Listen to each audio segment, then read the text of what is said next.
Muchas gracias. Muchas gracias, señor presidente. Señorías, muy buenos días.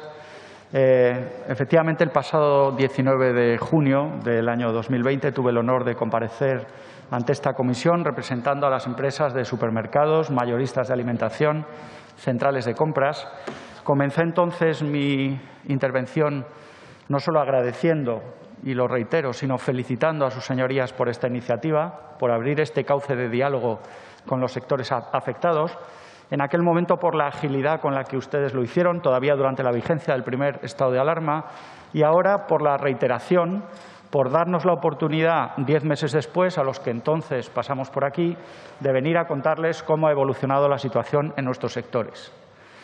Les quería decir que aquel 19 de junio fue un día muy importante para nuestro sector, no solo por la situación, las circunstancias excepcionales que vivíamos y por tener el honor de comparecer en esta Cámara, sino porque todos y cada uno de ustedes, los portavoces de los distintos grupos parlamentarios, comenzaron sus intervenciones agradeciendo y dando la enhorabuena a nuestro sector, el sector de la distribución alimentaria, por su comportamiento durante la pandemia, especialmente durante el primer confinamiento. Créanme que eso fue muy importante. Todos lo vivimos así y ese reconocimiento fue el primero de muchos otros que vinieron después por parte de las autoridades, de los medios de comunicación y de la sociedad en general, que podríamos decir que ha descubierto a nuestro sector, el de los supermercados, el de la distribución alimentaria, que por supuesto siempre había estado ahí, pero que no era suficientemente conocido y valorado por la sociedad, por los medios de comunicación, ni tampoco por los grupos políticos. Por tanto, quiero recordar ese día dándoles las gracias y destacando la importancia que tuvo para nosotros. Podríamos decir que hoy, por primera vez, los trabajadores y los empresarios de la distribución alimentaria se sienten mejor valorados por la sociedad española, porque ya todos sabemos, como ciudadanos, que vivamos donde vivamos, cerca de nuestro domicilio, hay un establecimiento, o muchos, o varios, que nos permite proveernos de todos los bienes de alimentación, gran consumo y primera necesidad, y que además de darnos un surtido excelente, una calidad, una seguridad alimentaria, unos precios muy competitivos, están ahí en los momentos complicados como los que vivimos. Ese reconocimiento especial para nuestros trabajadores partió simbólicamente del que hicieron sus señorías y yo quiero reconocérselo en este acto. También lo saben las autoridades que están ahí, que nuestro sector está ahí y va a seguir estando. Y, de hecho, tras la declaración del segundo estado de alarma en septiembre del año pasado, que hizo recaer en las comunidades autónomas, en los presidentes como autoridades delegadas, la gestión de la pandemia, estas autoridades han podido tomar decisiones muy difíciles de confinamiento perimetral, por ejemplo, de comarcas, de municipios, incluso de distritos, porque en nuestro país está garantizado el abastecimiento de alimentos en todas estas zonas, por pequeñas que sean. Y gracias a la flexibilidad que han demostrado durante estos meses nuestros trabajadores y nuestros empresarios, estas decisiones han podido ir cambiando cada mes, cada 15 días o incluso cada semana durante los meses más complicados de gestión de la crisis sanitaria. Por cierto, que las autoridades no han tenido que preguntar o no han preguntado a nuestras empresas en esas zonas que se iban a confinar si estaban preparadas sus tiendas para atender estas nuevas necesidades. No lo han preguntado porque sabían que sí lo estaban, que sí estaban preparadas. Este es un poco el balance de este año. Pero, como les dije en junio del año pasado, esto no ha ocurrido por casualidad, ni ha ocurrido de igual forma en todos los países. De hecho, España hoy puede presumir con legítimo orgullo de tener un gran sector productor de alimentos, una gran industria transformadora, pero también una de las distribuciones más eficaces y eficientes del mundo. La organización internacional que gestiona el código de barras, que es esencial para la logística en nuestro sector, como ustedes saben, como consumidores, es lo que al pasar por la línea de caja hace el BIP. GS1, AECOC en España, con sede en Barcelona, que es la organización que lo gestiona, nos ha dado información recientemente sobre un ranking internacional en el que España figura como la cuarta distribución alimentaria más eficiente del mundo en la gestión de la pandemia. En términos que ellos manejan, el cuarto lugar donde menos faltas de servicio, roturas de stock, ausencia de productos en los lineales ha habido durante este año, lo que nos sitúa, insisto, muy arriba en el nivel de eficiencia de este sector al que represento.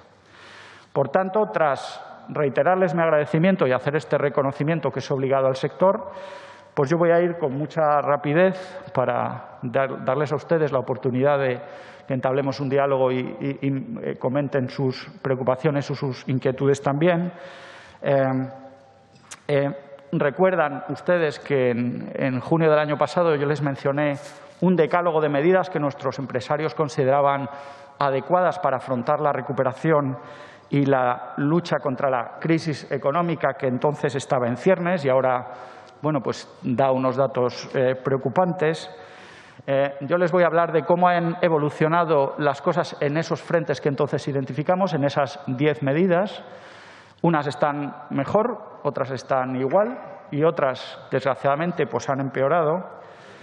Enunciaré la mayoría de ellas simplemente porque no disponemos de mucho tiempo, pero hay una, la primera, en la que me van a permitir que me detenga por unos instantes.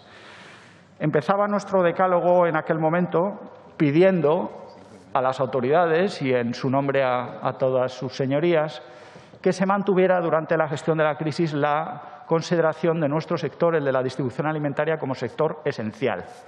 Explicaba entonces que esa consideración que se introdujo en el primer decreto ley del estado de alarma del 14 de marzo, esa consideración de la distribución alimentaria como sector esencial había sido fundamental para que los empresarios y los trabajadores pudieran adoptar con agilidad medidas para convertir las tiendas de alimentación en un lugar seguro y, además, para que adoptaran decisiones muy complejas, muchas de ellas valientes y arriesgadas, para garantizar la eficiencia y que no hubiera un problema de abastecimiento, como finalmente no hubo. Recuerdan ustedes que yo hablaba de cómo devolvimos entre todos la tranquilidad a los ciudadanos muy pronto, que en los primeros días, en las primeras semanas del confinamiento, habían hecho acopio de alimentos y habían generado en las tiendas una situación complicada.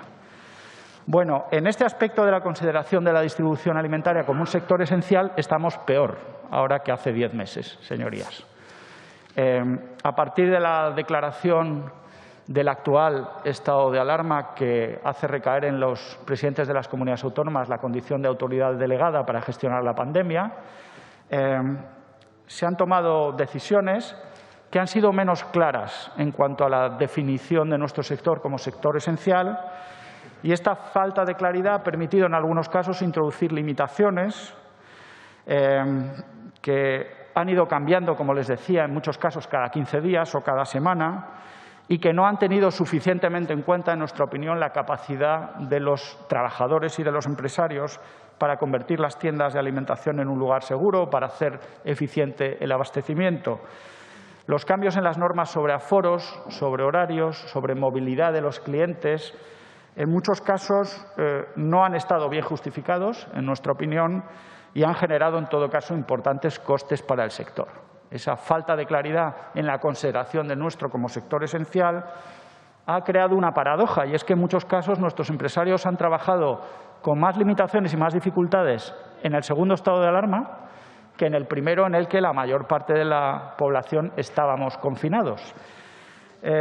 Frente a esas dificultades, yo hoy reitero lo que dije en aquella intervención del mes de junio, y es que las autoridades deben confiar en los trabajadores y en los empresarios de la distribución alimentaria, porque son ellos, en primer lugar, los primeros interesados en que las tiendas de alimentación sean un lugar seguro para clientes y trabajadores y, desde luego, los que mejor saben cómo organizarlas para que sea así, cómo organizar los flujos de los clientes, los horarios, el acceso, todas estas circunstancias. Bueno, esta es una primera consideración en relación con nuestra primera idea de la consideración como sector esencial, pero hay otra que también quiero expresar a sus señorías hoy con toda rotundidad. Los trabajadores de todos los eslabones de la cadena agroalimentaria y, en especial, los de la distribución alimentaria, a los que yo represento, deberían poder acceder de forma urgente a las vacunas contra la COVID-19, porque son han sido, son y serán esenciales en la lucha contra la pandemia. Sé que este es un asunto muy delicado, que ha generado polémica o que genera polémica en la sociedad, pero es el momento de hacerlo, es el momento de que hablemos de ello, y les doy las gracias de nuevo porque sus señorías han demostrado con el calendario de estas comparecencias una enorme oportunidad. Les agradezco porque es justo en estas semanas cuando estamos reclamando esta vacunación urgente para nuestros sectores.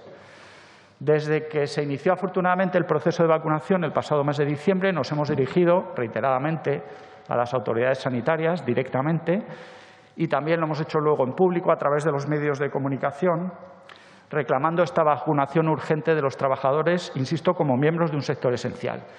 Se nos ha respondido con los criterios éticos que han inspirado hasta la fecha el calendario de vacunación de los ciudadanos, que están condicionados obviamente por la disponibilidad de dosis de vacunas que todos conocemos.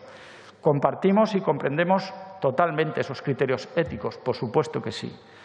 Pero una vez que se está terminando de vacunar a la población de más riesgo de sufrir los efectos más nocivos de la enfermedad derivada de la COVID-19 y una vez o al mismo tiempo que se han vacunado ya otros trabajadores de sectores esenciales con independencia de su edad, pensamos que es el momento de vacunar a los trabajadores de la cadena agroalimentaria y de gran consumo en su conjunto y del sector de la distribución alimentaria en especial.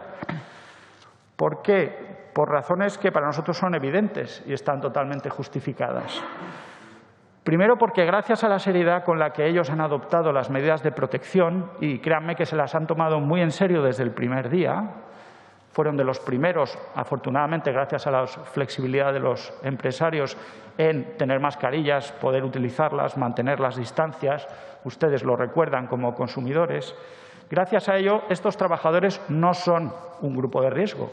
Hoy no lo son, no lo han sido durante la crisis de la pandemia, pero sí son un sector esencial y lo van a seguir siendo, porque con independencia de cuáles sean las circunstancias de la evolución de la pandemia, ellos van a tener que seguir estando ahí, entre otras cosas, para que las autoridades sanitarias puedan seguir tomando decisiones de lucha contra la misma, como los confinamientos perimetrales a los que yo me refería.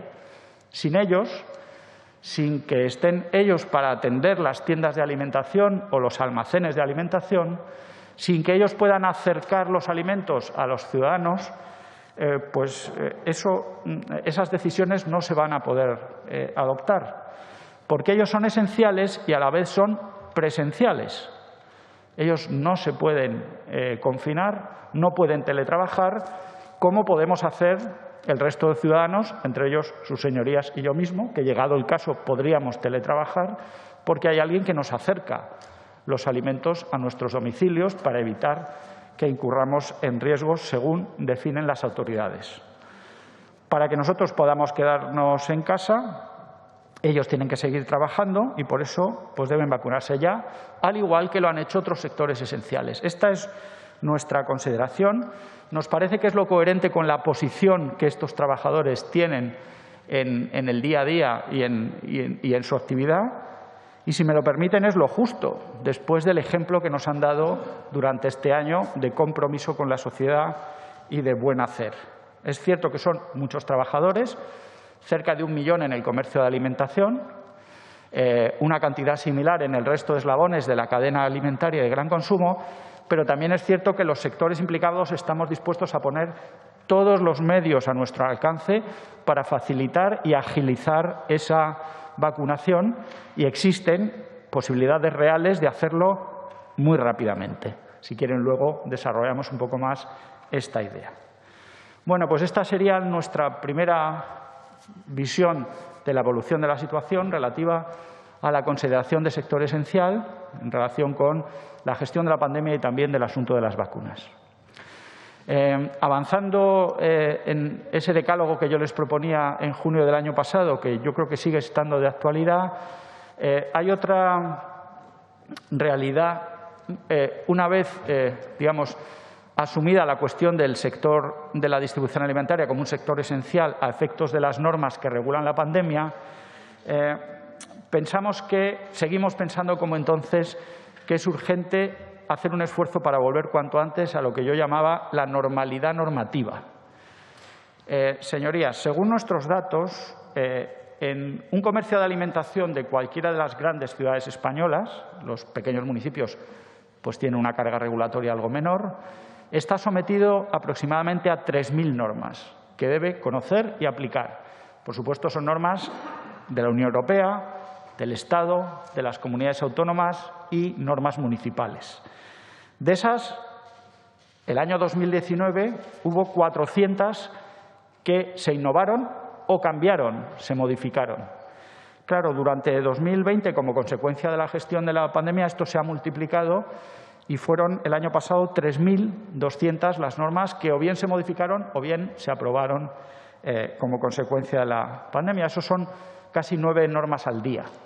Este año no ha empezado mejor. En los 3 primeros meses se han dictado 800 nuevas normas que afectan al comercio de alimentación, insisto, en todos los niveles de las autoridades públicas, lo que supone 11 nuevas normas al día. Bueno, es urgente cambiar esta tendencia, es necesario, yo lo reclamaba entonces y, como les digo, que vamos a revisar cómo están las cosas en estos últimos meses, tenemos la percepción de que esto va a peor y hay que buscarle una solución, no solo por razones de eficacia en la aplicación de todas esas normas. Es muy difícil garantizar su cumplimiento con esta legislación motorizada, como llaman los juristas, sino por el coste que ello genera en un sector tan sometido a una presión en la eficiencia como este.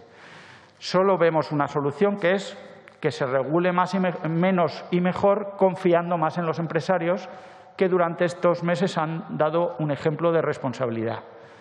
Que se generalice la declaración responsable como forma normal de conceder autorizaciones o el silencio positivo ahí donde sea posible. Esto lo identificamos entonces, lo seguimos reclamando y nuestra percepción es que la situación no ha evolucionado a mejor. La tercera medida que yo les proponía era que no había que incrementar la presión fiscal ni sobre los consumidores ni sobre las empresas, porque la situación económica y social no lo permitía, no lo permite. El consumo es vulnerable en estos momentos y puede serlo más en los próximos meses como consecuencia de la evolución de la situación económica. En esto también estamos algo peor porque el 1 de enero entró en vigor una subida del IVA en las bebidas azucaradas. Se anuncian impuestos medioambientales a los plásticos en el próximo proyecto de ley de residuos. Se anuncian nuevos incrementos del IVA ligados a otros alimentos y, en general, se hacen con justificaciones de salud o justificaciones medioambientales, tanto estos incrementos de la presión indirecta, estoy hablando de presión indirecta, como insisto, salud o medio ambiente. Estamos totalmente alineados y compartimos los fines de esas políticas, pero lo que no compartimos es que se alcancen incrementando o creando nuevos impuestos indirectos, porque no son eficaces. En general no lo son y les puedo poner muchos ejemplos en el pasado de cómo no han sido eficaces estas nuevas figuras impositivas. Y, en general, pues lo que parecen tener es un fin meramente recaudatorio. En todo caso, lo que no es el momento de incrementar la imposición indirecta, porque la recuperación económica que todos necesitamos se tiene que basar también en el crecimiento del consumo, que se ha visto afectado por la pandemia. La cuarta medida que yo proponía entonces era el fortalecimiento de la cadena agroalimentaria.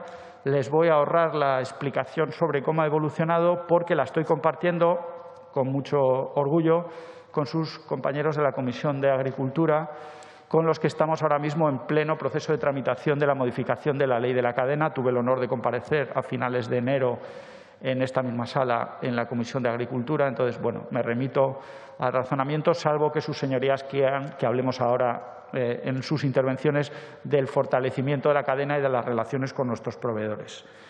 Nuestra quinta propuesta en aquel momento era, y sigue siendo, en relación con las normas laborales. Pedimos que no se imponga una reforma laboral que no esté pactada y que sea fruto del diálogo social entre representantes de los trabajadores y de los empresarios. Tampoco pensamos que sea el momento, como consecuencia de la situación económica que estamos viviendo. Y en nuestro caso eso se centra especialmente en que no se altere la estructura de la negociación colectiva dentro del sector. Ustedes saben que hay muchas cadenas regionales de ámbito estatal, de ámbito autonómico. Hay una gran diversidad de empresas y formatos en España que están amparados por un régimen de negociación adaptado al lugar en el que cada uno de ellos opera. Eso pensamos que es muy importante que se preserve, que no se rompa la actual estructura de esa negociación. Tampoco pensamos que sea el momento de eliminar regulación que permita a los empresarios adaptarse a los cambios de la demanda en un momento en el que estamos viviendo un gran cambio de la demanda como consecuencia de la pandemia. La sexta medida que yo les exponía entonces y que seguimos empeñados en que finalmente se tome en consideración por parte de las autoridades es la lucha contra el absentismo. Yo les decía entonces y reitero ahora que este es un tema también muy delicado, pero precisamente porque lo es y porque todos sabemos que uno de los mayores patrimonios que tiene nuestro país es el sistema público de protección de la salud de los ciudadanos y como todos sabemos que además de ser un gran patrimonio es también vulnerable, es frágil, lo hemos comprobado desgraciadamente durante estos meses, pensamos que como mínimo debemos intentar protegerlo de una lacra que sí está en nuestra mano como sociedad, que es evitar el uso indebido que hacen algunas personas de todos los niveles profesionales y en todos los sectores de las bajas por enfermedad y contingencia común y que las utilizan indebidamente, generando un enorme perjuicio, por supuesto, para el sistema de protección y, fundamentalmente, para el resto de trabajadores y también los empresarios. Hemos iniciado un diálogo con el Ministerio de Seguridad Social sobre esta materia, en el que tenemos muchas esperanzas y yo quería ponerlo de manifiesto y pedirles también que lo tengan en consideración. Había otro tema que sigue siendo importante en relación con la seguridad dentro de nuestro sector y es mejorar la eficacia en la lucha contra el hurto multireincidente provocado por bandas profesionales. Durante el estado de alarma, el hurto de productos, insisto, hablamos solo de bandas profesionales que hurtan productos de alimentación y gran consumo para su posterior reventa. El hurto había descendido durante el confinamiento como consecuencia de la situación y del control. Desgraciadamente, ahora hemos vuelto a los niveles pre-COVID, podríamos llamar. En 2015, la reforma del Código Penal introdujo medidas para luchar exclusivamente contra estas bandas profesionales organizadas que causan un gran perjuicio también a los trabajadores, que tienen que soportarlo en las tiendas, a los empresarios por el coste y también acaba repercutiendo en los precios que pagan los consumidores. Esa reforma de 2015 no ha sido aplicada por los jueces por dos sentencias del Tribunal Supremo que consideraba que por razones de técnica jurídica no se podía aplicar. Bueno, nuestro mensaje es sencillo. Modifíquese el Código Penal si es necesario para darle mayor eficacia y aprovéchese la próxima tramitación en esta Cámara de la Ley de Enjuiciamiento Criminal que ha anunciado el Gobierno para introducir medidas en esta materia. Estoy terminando ya. Nuestra propuesta número 8 tenía relación con la protección del medio ambiente, porque seguimos convencidos de que la recuperación económica después de la crisis va a tener que ser circular, o si no, no será, va a tener que ser sostenible, o si no, no será, que hay una gran oportunidad no solo en la creación de empleo, sino en la mejora de la eficiencia de todos los sectores afectados como consecuencia de la regulación medioambiental, pero esa regulación tiene que poner a nuestro sector objetivos muy exigentes, pero no imponer la forma de cumplirlos, porque si lo hace puede cometer el error de imponer algún sistema que sea incompatible con la estructura de la distribución que ha demostrado ser tan eficiente durante este año y perjudicar esa eficiencia que es clave. Me estoy refiriendo en concreto a los sistemas de gestión y recogida de envases que también generan debate en la sociedad y sobre los que nosotros tenemos una postura muy clara. Bueno, pues voy terminando ya. Nuestra novena propuesta o nuestro noveno ámbito de preocupación tiene que ver con la responsabilidad social. Como les he explicado, el compromiso de nuestras empresas frente a la sociedad española, que se ha acreditado durante este año, es hacer bien lo que hacemos cada día, que es poner a disposición de los ciudadanos cerca de sus hogares un surtido completo de alimentación a precios muy competitivos. En España no hay desiertos alimentarios, no hay, como en otros países, dificultades para acceder a precios razonables a toda la alimentación, por ejemplo, productos frescos, que en otros países plantea problemas aparte de la población, sobre todo la población más desfavorecida. Esto no ocurre en España, afortunadamente, en ningún lugar, ni siquiera en la España vaciada, con la que también trabajamos para que los ciudadanos que viven en esas zonas tengan acceso a la misma alimentación que las de cualquier otro ciudadano del país. Pero es verdad que la crisis económica puede ocasionar que aumente la demanda de ayuda alimentaria por las personas más vulnerables o que se vean más afectadas por la crisis. Nuestras empresas ya han redoblado los esfuerzos de colaboración con bancos de alimentos y otras instituciones públicas y privadas que atienden a esta población y están preparados para responder, como lo han hecho al resto de la sociedad, también, en este caso, digamos, más allá de la que es su obligación principal, que es el abastecimiento. Les puedo asegurar que las empresas estarán ahí dándole a la sociedad lo que la sociedad reclame en momentos tan delicados como los que estamos viviendo. Pues termino ya. Nuestra última mención en el decálogo es una apelación al diálogo y al consenso. Me consta que estuvo hace pocos días aquí el presidente de la Confederación Española de Comercio. Seguí su intervención como lo hice el año pasado. Estamos básicamente de acuerdo. Es verdad que nuestro sector a veces ha sido conocido por el enfrentamiento entre formatos o entre distintos territorios. Bueno, pues nosotros les pedimos y les invitamos a que nos exijan lo mismo que les pide a usted la sociedad, que es que hagan un esfuerzo por que haya un consenso sobre las políticas básicas del sector comercial. Y un buen ejemplo es esta comparecencia que estamos teniendo esta mañana en un cauce de diálogo que yo les agradezco de nuevo, les felicito y en nombre de estos empresarios y sus trabajadores pues me pongo a su total disposición. No sé si me he pasado mucho, ¿no? Un pelín. Muchísimas gracias. Muchas gracias, señor García.